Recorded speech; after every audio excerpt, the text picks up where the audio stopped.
I'm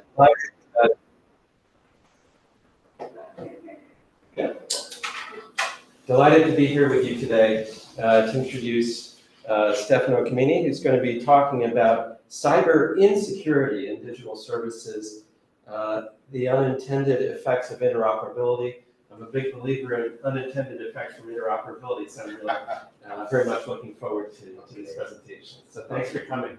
Thank you. Thank you for the invitation and thank you for being here today. So I'm going to present a theoretical paper on interoperability and cybersecurity, and this is joint work with Fabio, who is now standing,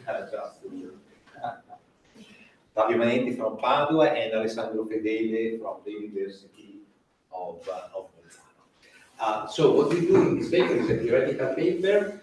We look at the interplay between interoperability and cybersecurity. Just a few words about interoperability and cybersecurity, and then we move to that.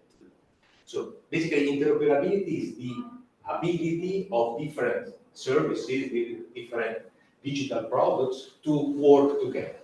So, for instance, the fact that you can send a message from one messenger to another type of messenger, or the fact that you can run different app stores on the same operating system, or the fact that you can migrate your data from a cloud service to another cloud service. So there are services that are working together without requiring much effort, much cost for users. And from the policy point of view, interoperability is viewed favorably because interoperability generates network externalities for users. So think about the fact that I can send a message to a person who uses another messenger, so it can increase the interactions. It reduces switching costs. So think about the service of cloud storage. If I want to move from one provider to the other provider, if I can just take the data that I stored in the first cloud service to the other without any cost, switching is very easy. This makes markets more competitive, and then this is seen as something good for users and then overall.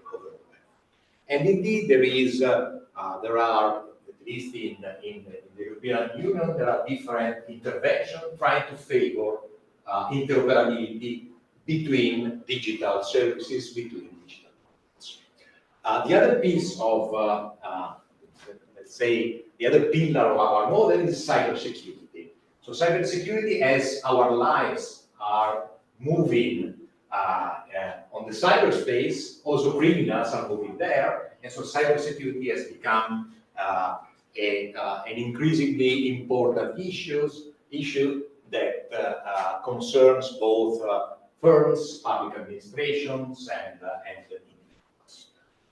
This is just an example of a cyber attack, which was quite famous. There was this SolarWinds, who is a software producer, and in particular, it was providing this software, Orion, which is an IT management system. Hackers were able to install a malware in an update of this software, and what happened is that the customers of SolarWinds, once they updated the software, they got the malware into the systems. Okay, and so there is, of course, broad consensus and concerns about what to do for countervailing cyber attacks. Okay, so what we do in this paper is to look at the tension that there is between interoperability and cybersecurity. Why there is a tension? Because in order for two different services to be interoperable, they have to use some common technology. They need to talk with each other. And so this might raise the possibilities for hackers to attack one or the other of the two services. And there are raising concerns in specific sectors. So for instance, for text messages, experts say that interoperability between text message services might threaten end-to-end encryption, and so privacy, the privacy of our the messages is under risk. Similar concerns in health sectors, but also in the IoT. So that is that more interoperable means also be more prone to RTL attack. And the empirical literature say that in general, bigger targets, so bigger firms, bigger public administration, are more often targeted by hackers, just because there is more information to be stolen, there is more data to be stolen, and so the evidence says that the bigger the target, the higher the probability of an attack. Okay, what we do in the paper is, as I was saying, is a theoretical paper. We build a model with 3 agents. 2 competing firms that are selling the digital service. From time to time, I'm calling them platforms that are selling these services. Then we have users who decide which platform to patronize, from whom to purchase the service. And then we have hackers that exert effort to develop a malware and attack the platform, one platform or the other. Okay, and the idea is that interoperability, the fact that the 2 platforms are connected, increases the incentives of hackers to exert effort, because there are more users to be reached if the 2 services, the 2 digital services are interoperable. Okay, what we do in the paper, we look at what are the incentives for these firms to invest in cybersecurity. So what is the impact of interoperability on the incentives to protect their business? And then we compare what are the private and the social incentives to be interoperable, to check whether there are and what kind of market failures are in the decision of whether to be interoperable or not interoperable. Okay, briefly, the outline of the talk, I will tell you the 3 main streams of literature to which we believe we are contributing. Then I will present the baseline model. Then I will deal with this comparison between private and social incentives towards interoperability. And if I have time, I will go through some extensions in which we check the robustness, or more precisely, how our results change when we relax some assumption or we change some of the assumptions. Okay, so 3 are the streams of literature to which we are contributing. The first one is a growing literature on the investment in cybersecurity. It is what are first incentives to invest in cybersecurity. And here, typically, the papers in this literature either consider a scenario in which firms are connected, in our words, are interoperable. And here the focus is on the public good nature of the investment, because my investment in cybersecurity, if I'm connected with another firm, is also protecting the other firm, if we are connected. So we have a public good scenario. And then there is another stream of literature that instead considers firms that are not connected, but they are competitors, and they look at what are the incentives here to invest in cybersecurity. What we do in this paper, basically we put these 2 fields together, because we have 2 competing firms, these platforms, that are interoperable, which means that we also have a public good effect. The second stream of literature, which is connected to our paper, is a literature that goes under the expression oligopolistic competition in markets with congestion. The typical examples are is the health sector, so hospitals.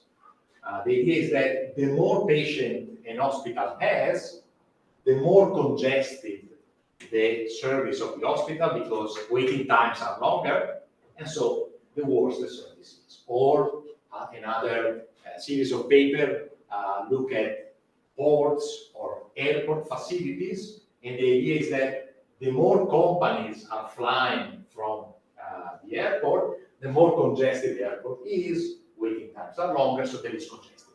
In our framework, congestion comes from the fact that the more users you have, the more you are attractive for hackers.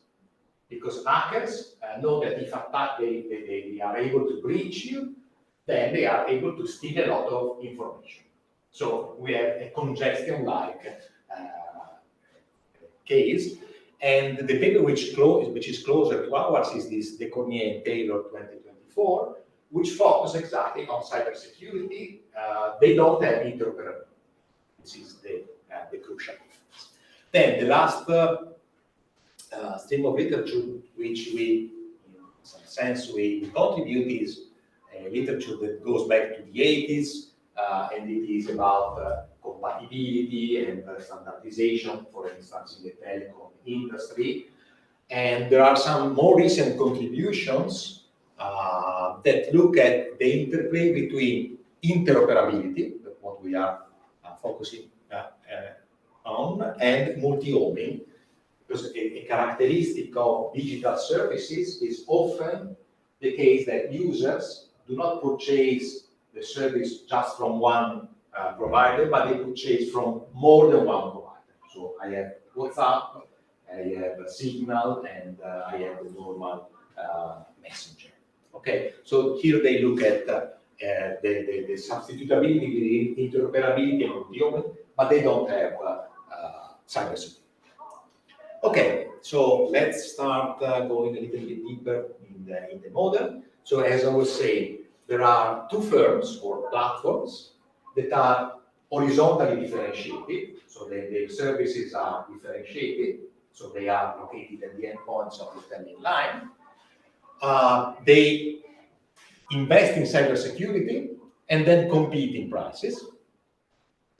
And their services are interoperable with degree G, and I will explain you how it works, this interoperability degree. So G is between 0 and 1. G equals 0 means no interoperability at all. The two services are not connected. G1 means perfect interoperability. Okay, then we have users who choose which platform to patronize, from whom to purchase the service. And then we have hackers. And hackers exert effort to develop a malware and attack the platforms. And their benefit, their utility, the utility of hackers increases in the number of users they can reach, they can steal information from. Okay, and so interoperability, since enlarges the number of users that hackers can reach, increases the incentives of hackers. Yes. Another effect of interoperability might be increasing the number of ways of access into a network, right? Because you're forcing two networks to connect, and that forced connection might create also new avenues for. Yes, more entry points. Would you consider that in your model at all? No, it goes just through the effort of the hackers. Okay. You need, for instance, well, I mean, it might be easier to do a hack as well, basically. Yeah, no. That's no. We are not considering that. It's just through the effort of the hacker. Okay, so the timing of the game is firms invest in cybersecurity. Alpha I and Alpha J's are the investment of the two platforms. Then they compete in prices. PI and PJ are the prices. Then users observe previous decision and decide which platform to patronize, from whom to purchase the service. Then hackers move. They know everything has happened before, so they know the investment, they know the number of users in each platform, and they decide how much effort to exert to steal information from the platforms. Okay? And in the paper, we look for the symmetric equilibrium. So in equilibrium, the two firms will invest the same, they will price in equilibrium, they will price the same, and basically they will split the market equally. And except for one of the extensions, we will have full market coverage, which means that all the consumers purchase. Some of them purchase from the first platform, some others purchase from the other.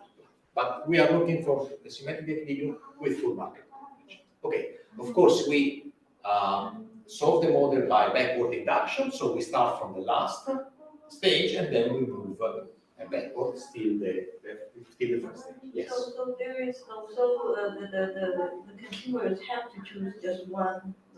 Yes, yes. We tried an extension with multi-homing. Okay, but we think that there are enough extensions, so we think we skip it. But yes, in principle, there is an issue of they could choose from both. From the hacker's point of view, what is deterring them from hacking in this world? There's nothing deterring the hacker from hacking, so there's no punishment, for example, because there is a cost of now you see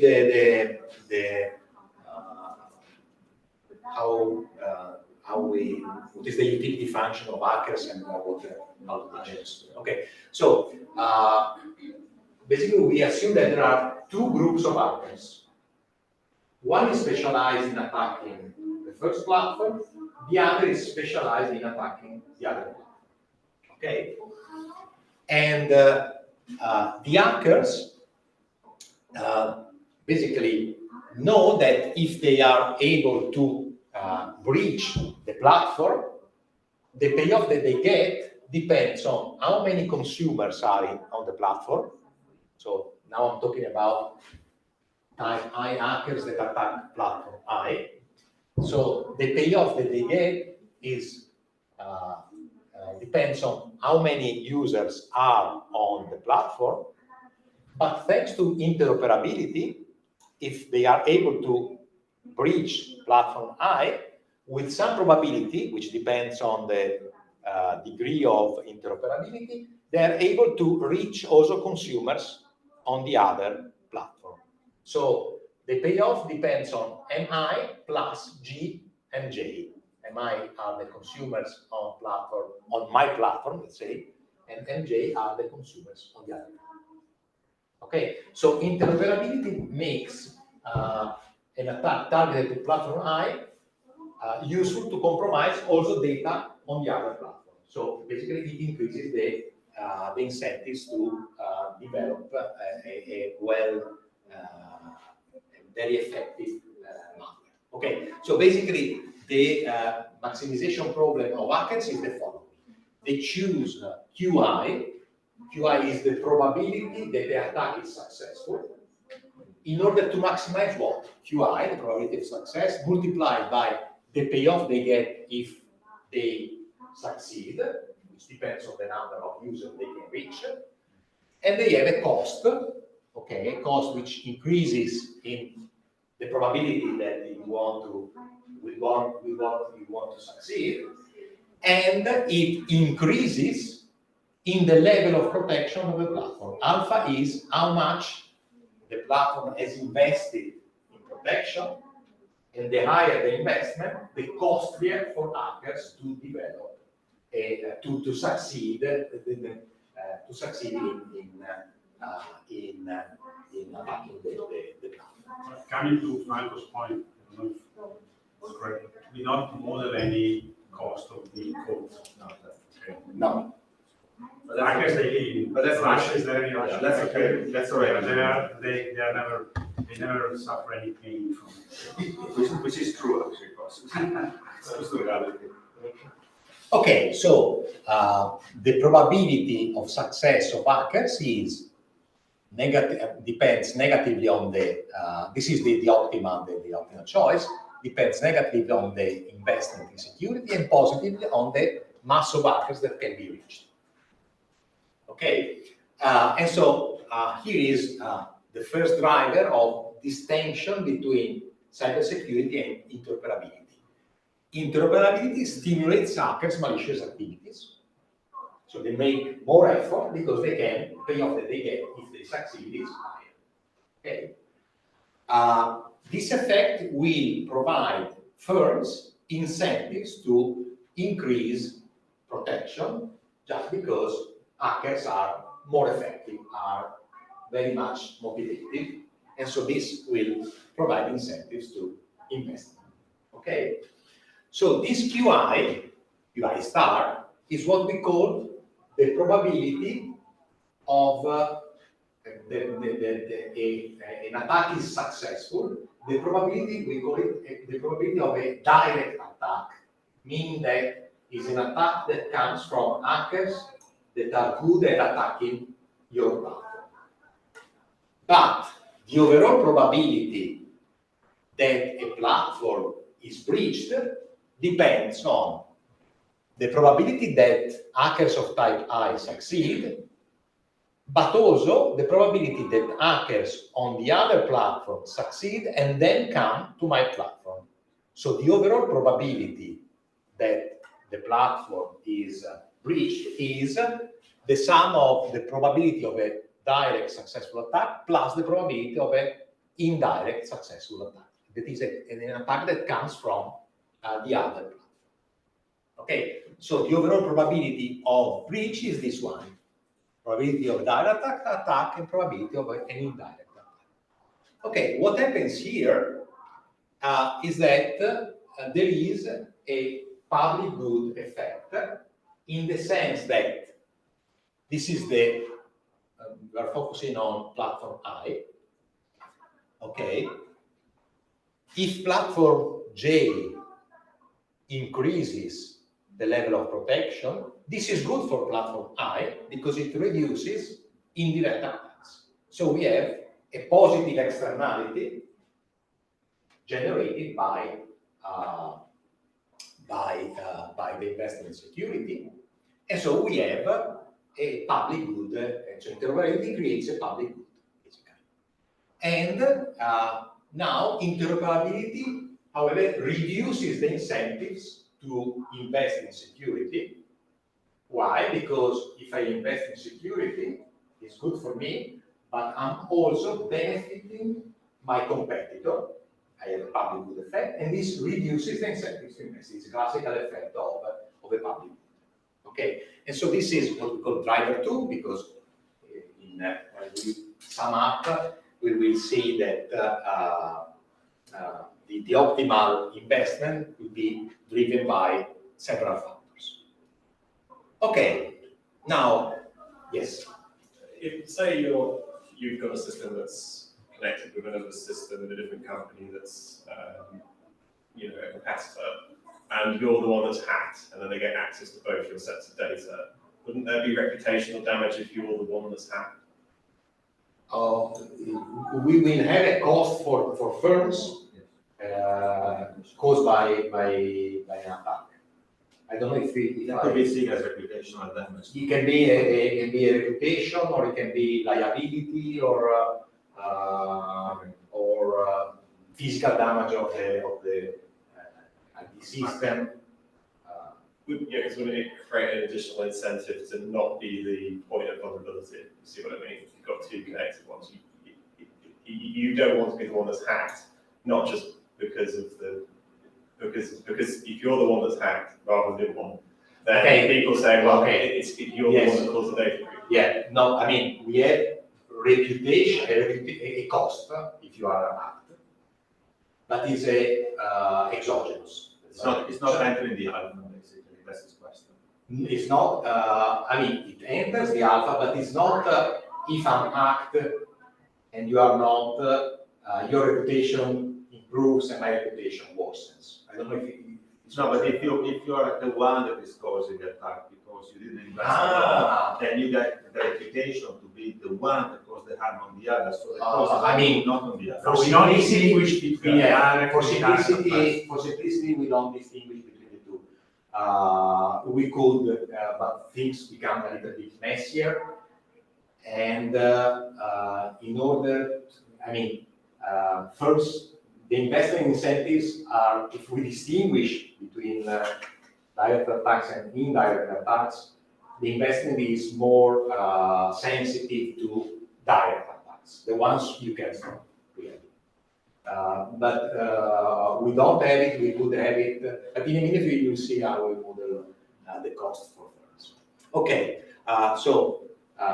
hackers, now we go one step back and we have users, and we have quite standard utility function for users. So this is the utility of a user that purchase the service from platform I, and is located in X. Remember that we have horizontal differentiation.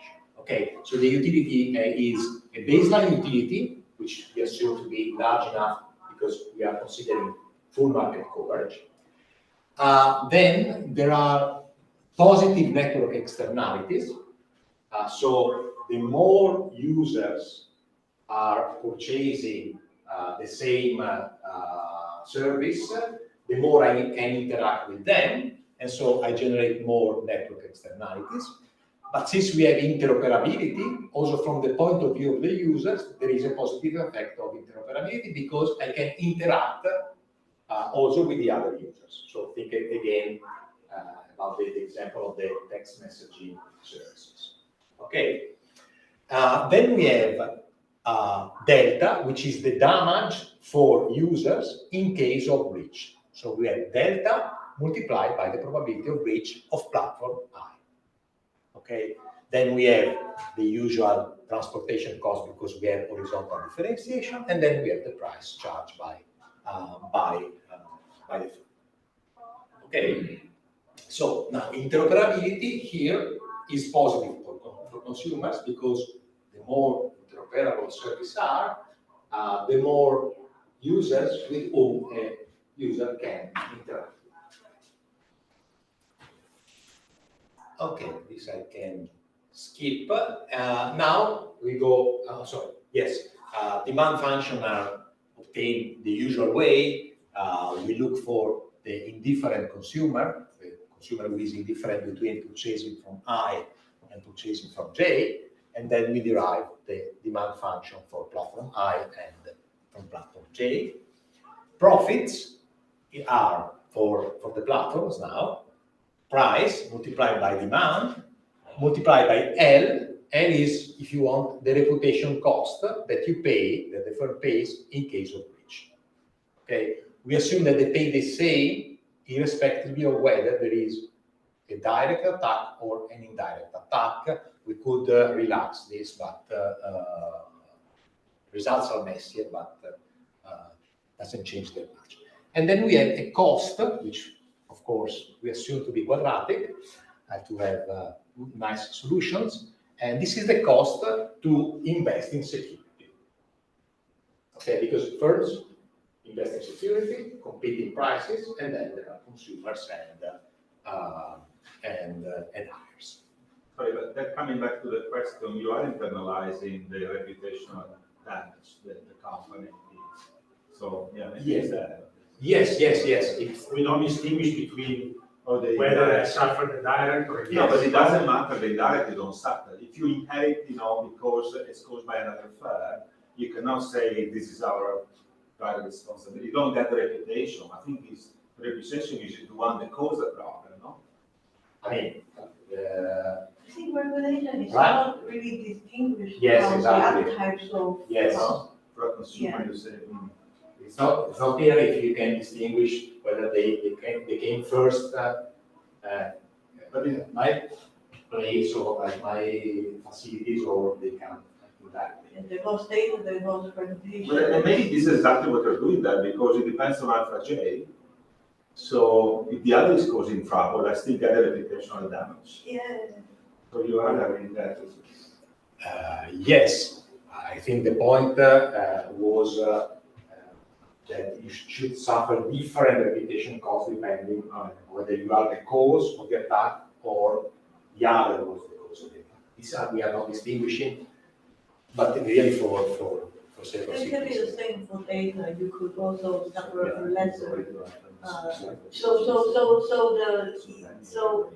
To differentiate on the regulation cost, it would be the same as with the other types of cost.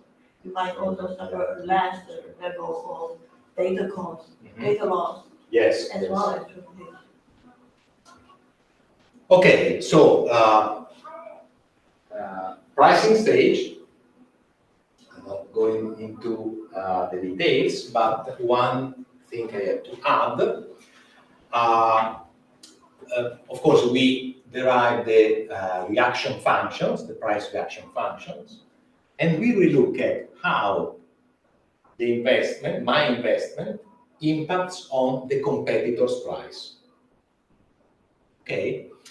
And what happens here is that the more I invest, the more my competitor will reduce the price. Why is it so? Because if I invest in protection, my service is of better quality from the point of view of users, and the reaction of my competitor is to reduce the price because he's selling a service of lower quality, and so in order to sell, he has to reduce the price.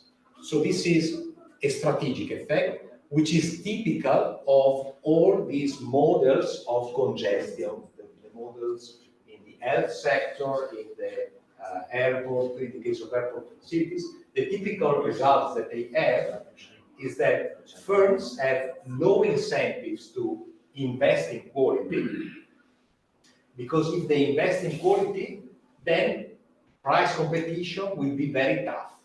Because if I selling a good of very high quality, my competitor will react by reducing another price. And so what this literature on congestion says is that firms, for strategic reasons, reduce the investment in order to make competition less harsh. Okay, so we have this effect, but here interoperability reduces this effect. This is the last driver. I promise there are many. So interoperability reduces this effect. Why? Because I have a public good. So if I invest, also the other company is benefiting from my investment. So the difference in quality will be not so large. And so the competitor will not react by reducing another price. Okay? And so this means that interoperability increases the incentives to invest, or to be correct, reduces the incentives to lower the investment. But to put it simply, it increases the incentives to invest because the strategic effect is becomes less important. Okay, now we are close to close the first part of the model. So we go to the first stage, and then we have to determine what is the investment of firms in cybersecurity. To understand what's going on, we start from the case in which G is 0, which means that the two firms are not interoperable. They are competing, but my investment does not impact on your probability of breach, so we are not interconnected.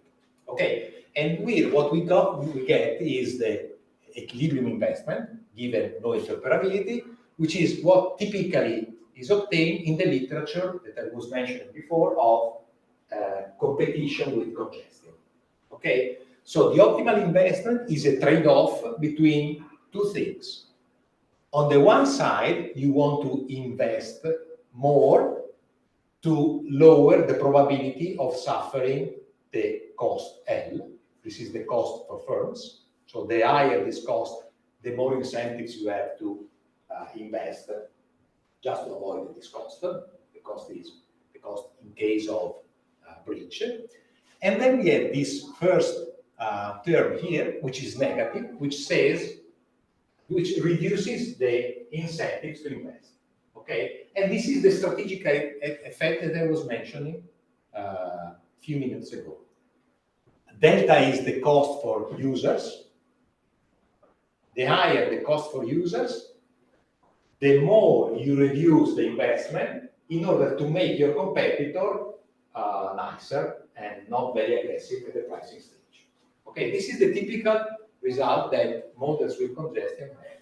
The optimal investing is a trade-off between lowering costs and lessening the intensity of competition. Lessening the intensity of competition means reducing the investment to make your competitor less aggressive. Okay, what happens if G is greater than 0? If we have interoperability, well, things get much messy, because all the drivers that I was mentioning play a role. Let's start from the easy part. So this is the case of no interoperability, this is the case of interoperability. So interoperability increases the incentives to invest for the cost reason, just because when there is interoperability, hackers are more, exert more effort, and so you need to protect more because the probability of being attacked is higher. And then there are these two terms which are related to, this is cost determined, this is demand related. This is the strategic effect. The strategic effect calls from a reduction in the investment. Interoperability makes this effect less strong because of what we were saying before. This term here are the drivers 1 and 2. So this is the G that comes from the fact that the higher G, the more hackers are aggressive. And this term here, 1 minus G, which means that G reduces the investment, is the public good effect. Okay, so we have these three drivers of the, so these three drivers that determine the optimal investment.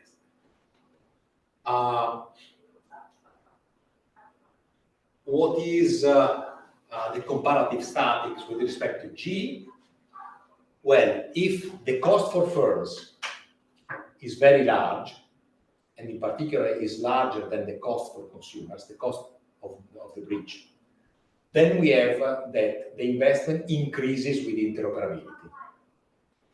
But if the cost for firms is not very large, then the investment increases, but then is an inverted U shape. Because at some point, the public good effect becomes dominant, and the public good effect forces firms to reduce the investment.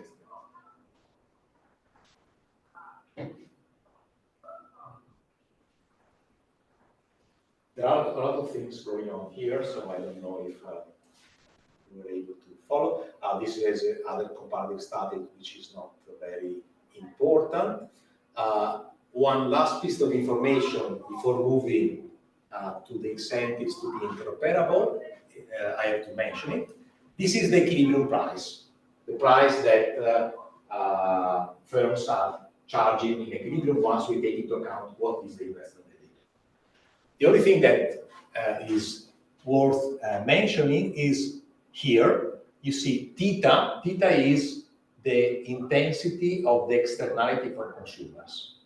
The fact that the more consumers are purchasing the same service, the higher the utility for consumers. So theta is the intensity of the network effect. Okay.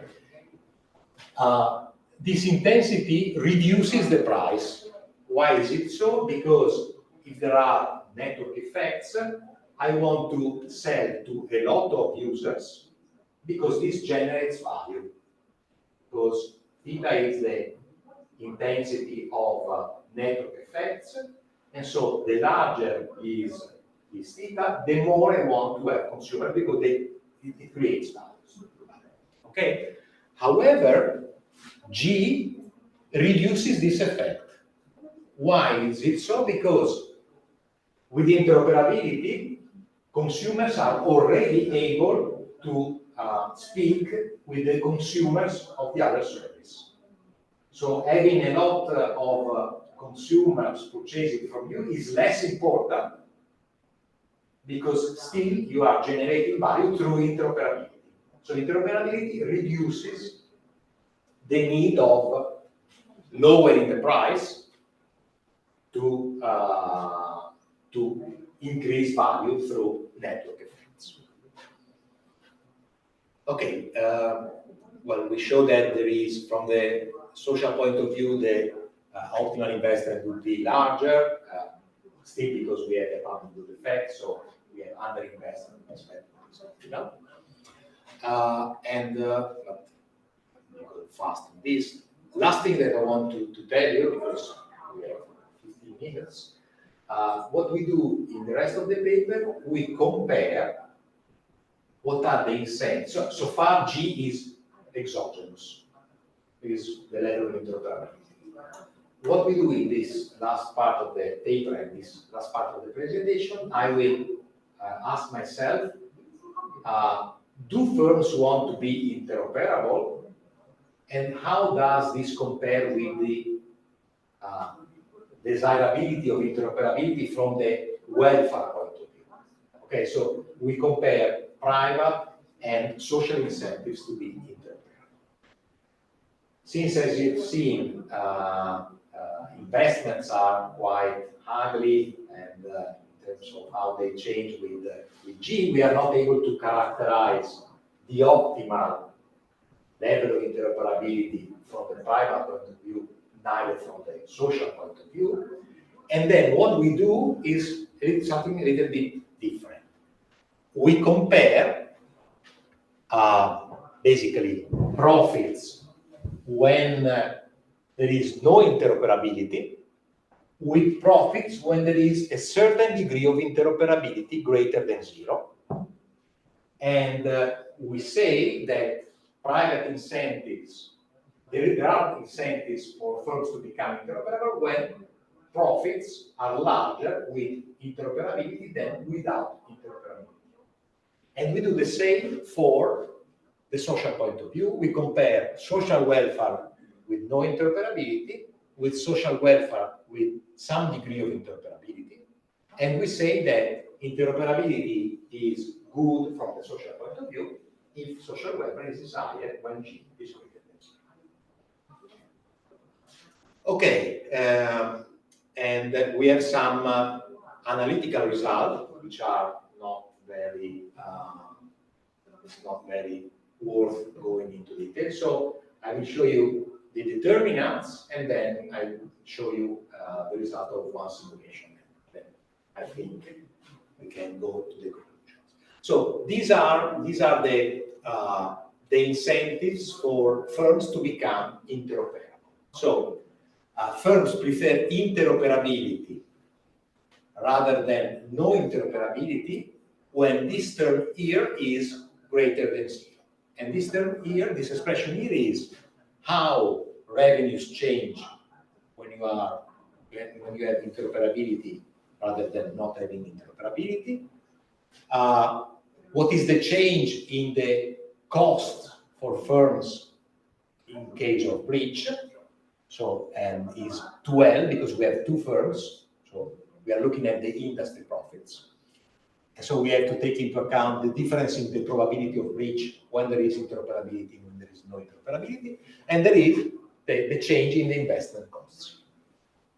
From the social point of view, what we have that interoperability is beneficial when this expression is greater than 0, and this expression takes into account what? With interoperability, you generate more network effects for consumers. You impact on the probability of breach. And now, from the social point of view, you have to take into account the cost for firms, but also the cost for consumers. So the breach, from the welfare point of view, is costlier because you take into account also users. And you have the difference in the investment costs. Okay, before showing you the result of some simulations, what we have is that theta, the importance of network effects, the importance of the fact that consumers can interact with each other, affect positively both welfare, makes interoperability more desirable from the welfare point of view, because you see it directly here, but also from the private point of view, from the industry point of view, because interoperability reduces, increases prices, reduces the incentives to lower the price. And this is more important the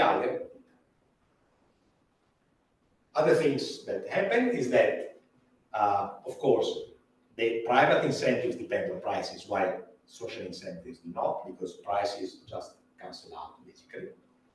And social welfare is more sensitive to the probability of breach, because social welfare takes into account consumers, while firms just take into account their damages caused by the breach. Okay, and so to figure out the possible market failures, we resort to some simulations, and I show you some pictures. Okay, here we have the degree of interoperability, and here we have the importance of network effects.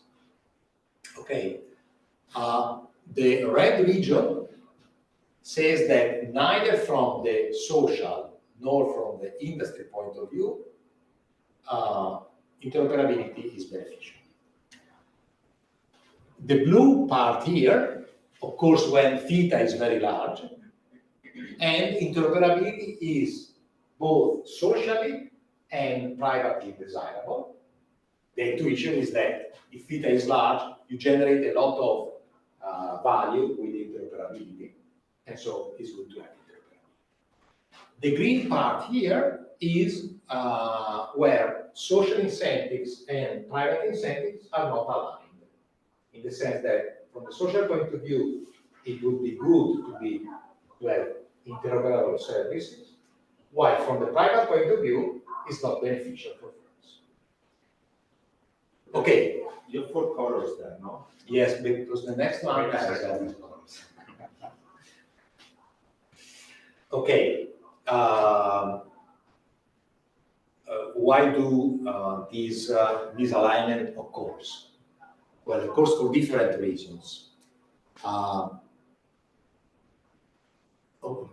One thing that I forgot to tell is that this simulation is performed when L is very large, which means L are the costs for the firms.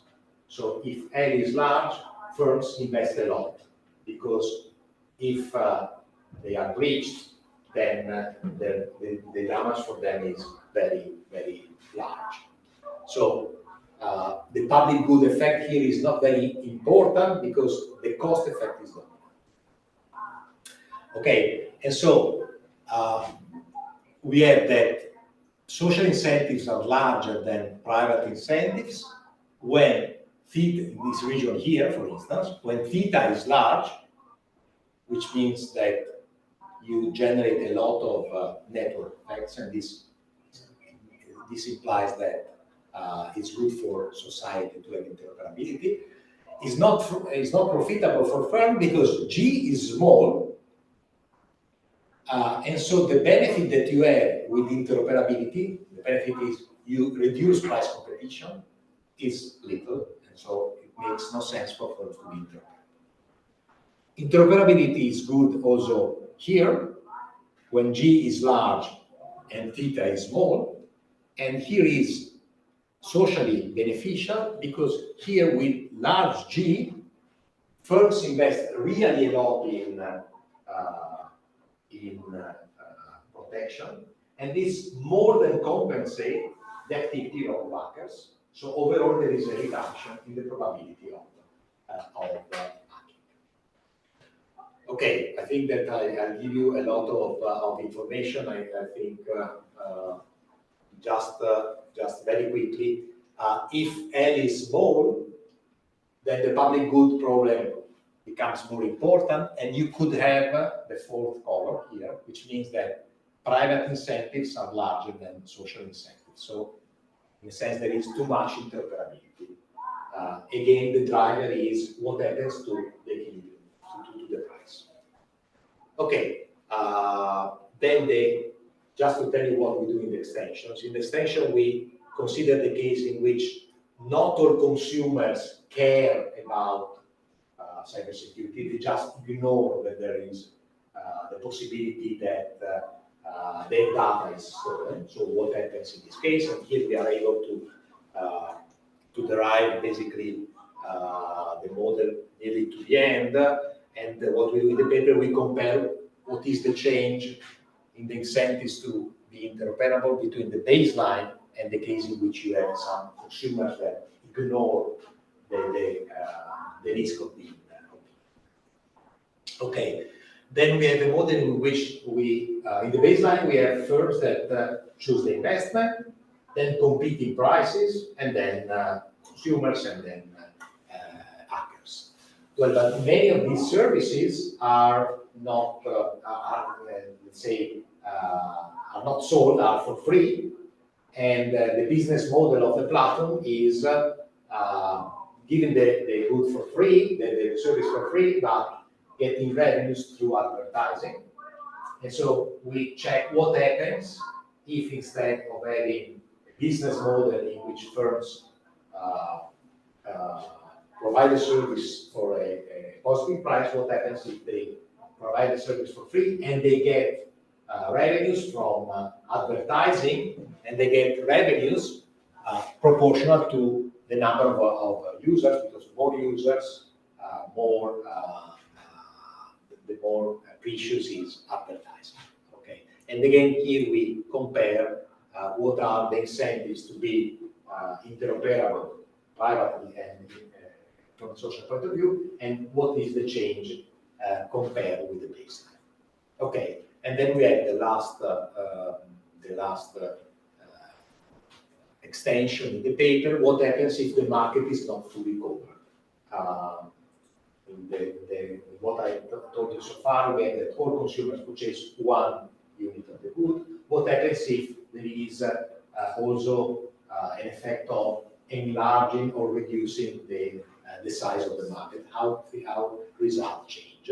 And then we have several other extensions that we don't know what to do with them.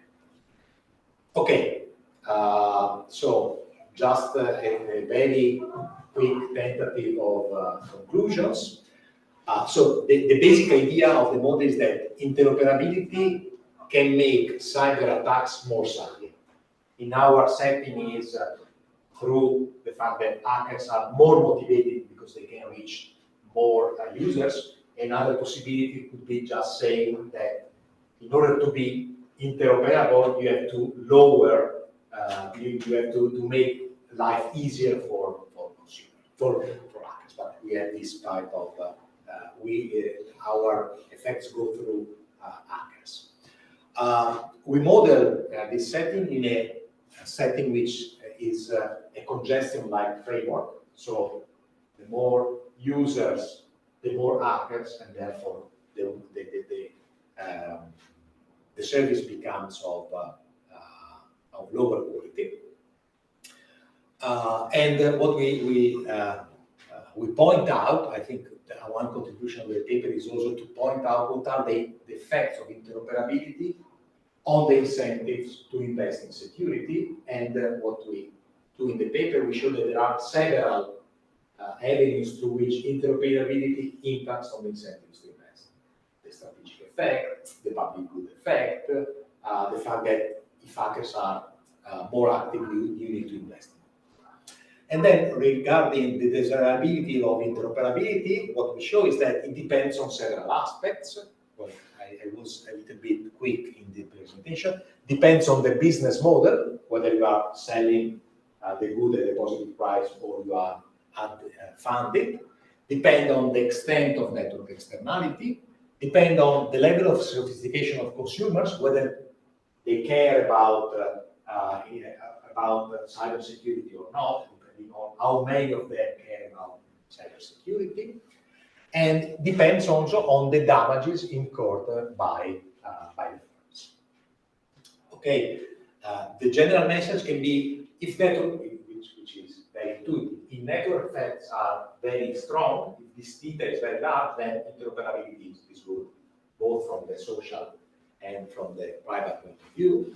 However, the public good effect that reduces the incentives to invest says that, okay, take care, because if you are a regulator and you impose interoperability, you might reduce the incentives to invest in security because of the public good effect. Which means that if you want to have interoperability, even though we don't model it, you should also have that liabilities for damages should be high in order to give incentives to firms to invest in cybersecurity. And well, if this is something that I was not mentioning. Okay, and I think that it's enough.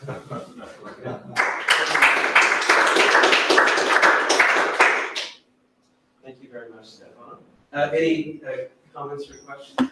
I mean, the interesting part here is you're modeling interoperability when there is, sort of horizontal connection to the digital. It's very interesting to see what happens if it is in a vertical setting, because the asymmetry is the one that, of course, is everything is symmetric, but if it comes there is something which is asymmetric, and then your decision is, should I do it in-house, or should I still use that? So the difference, not really interoperability, the question, but it's about, given the risk of cybersecurity, you might have an incentive to vertically integrate, for small, particularly if you want to market for businesses. It's a different. We have a comment online from Sally Brompton-Recover. It says, it seems that the business model is a crucial element, because if the consumer is not paying for the service, which is the case of many covered by interoperability requirements of the DMA, doesn't it change the picture quite a bit? Perhaps I just didn't understand, but how does the model account for that? So I don't know if I got the question well. Should I read it again? Well, yeah, can you show me? All right, question. Well, we have an extension. We found the model. So the baseline in the baseline model we have that firms are selling the service at a positive price. So we don't have an ad-funded model. Okay, and to say it openly is easier to solve. The ad-funded model is much more difficult to solve, and so what we do is to compare what are the differences in the desirability of interoperability between ad-funded model and non-ad-funded model. So we do this in an extension, and we show that the incentives to be interoperable for firms are lower when there is the business model with ad-funded revenues. But I don't know if... Sally, do you want to come online? We don't have the sound. Oh, we don't have sound in this room, yes. Okay, sorry. I think she might be playing something. My question was really related to the example you had at the beginning, when you were showing this, Yeah, can I say a word on Franco's? Actually, this is a good point. We model essentially horizontal, Yes. not interoperability, vertical one between operating system and, for example, the one that you have. The example, the cyber attack was vertical, basically, because it was an input that caused the problem of cybersecurity. I mean, you're right. This is strictly related to the symmetry versus asymmetry scenario. But we do have another extension which we're working on, because we get this paper last week in Brussels. So, and this is a point that actually emerged. And they were saying, okay, what happens if you have two different providers? One is very big company, which is large, and the other one is smaller. Do they have the same incentive towards interoperability, and how this is going to affect their investment? So we are working on an extension right now, and yes, it shows that if you are big, you don't want to be interpreted, or you have fewer, smaller incentives to be interoperable, and this will also going to affect the amount of investment providers. It is a nice, So, sorry, just to go back to Sally, she was just saying that that's exactly where she was getting at. And she's also added, it's just that so many of the main ones are ad funded or paid for by the consumer only with their use data, not price. So that seems to be important not to crack. It's important not to cut. It's important to get the advertising. Okay. Sorry, and Yes, yes. Okay, good, thank you very much.